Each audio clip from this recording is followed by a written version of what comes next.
নমস্কার বন্ধুরা, শুরু করছি আজকের ভিডিও। আজকের ভিডিওর পারপাস কি সেটা আপনাদের আর মুখে বলতে হবে না, আপনারা দেখতেই পাচ্ছেন। আমি এখন মাকে রেডি করছি। একাডেমিতে ছোট্ট করে একটা পুজো হয়েছিল, যে পুজোটা এতদিন বাড়ির পুজো হিসেবেই হয়েছে। এবার সেটা একাডেমিতে হচ্ছে, এবার না, এটা নিয়ে হয়তো তৃতীয় বছর হচ্ছে একাডেমির জায়গাতেই পুজো। তো এটা বেশ ভালো লাগা, নিজের হাতে মাকে সাজানো বা সাজাতে পারাটা। খুব ছোট্টভাবেই আয়োজন করতে পেরেছিলাম বা আয়োজন করেছিলাম। সেটাই আপনাদের সাথে অল্প একটু শেয়ার করছি। জোগাড়ের কারণে ভিডিও ক্লিপ তো সেইভাবে নেওয়া হয়নি।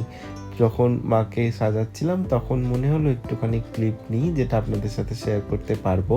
সেরকমই একটুখানি ক্লিপ আপনাদের সাথে শেয়ার করছি এখন। আশা করছি ভিডিওটা আপনাদের ভালো লাগবে। তো তাই খুবই ছোট ভিডিও, তাও বলবো পুরোটা দেখুন, আশা করছি ভালো লাগবে।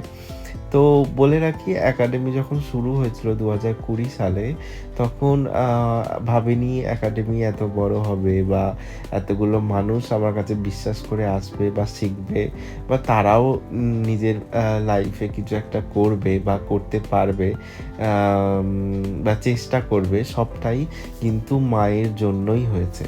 তো অবশ্যই মাকে তো আরাধনা করতেই হবে। অনেক চড়াই উতরাইয়ের পরে আজ আমরা এই জায়গায় এসে দাঁড়িয়েছি আমি। ভালোই লাগে যখন ভাবতে, পেছনের দিনগুলো দেখলে খুব মানে আতঙ্কিতও লাগে, আবার ভালোও লাগে যে হ্যাঁ, সেই দিনগুলো আমি কাটিয়ে এসেছি। সেটা শুধুমাত্র মায়ের জন্যই সম্ভব। তো মায়ের আরাধনা শুরু হয়ে গেছে। খুব ছোট্ট করেই মানে জোগাড়পত্র করতে পেরেছি। তো দেখুন, একটুখানি সবটাই আপনাদের সাথে শেয়ার করছি।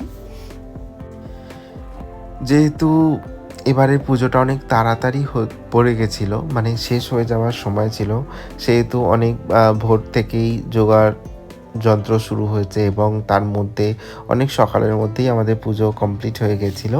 সেই জন্য ক্লিপগুলো নেওয়া হয়নি, কারণ কি খুব তাড়াহুড়োর মধ্যে হয়েছে। আর আজ হচ্ছে মায়ের বিসর্জনের দিন। তো আশা করছি আজকের ভিডিওটা ভালো লেগেছে। যদি ভালো লাগে তাহলে অবশ্যই এটা লাইক করবেন, কমেন্ট করবেন আর প্রচুর শেয়ার করবেন। থ্যাংক ইউ পুরো ভিডিওটা দেখার জন্য।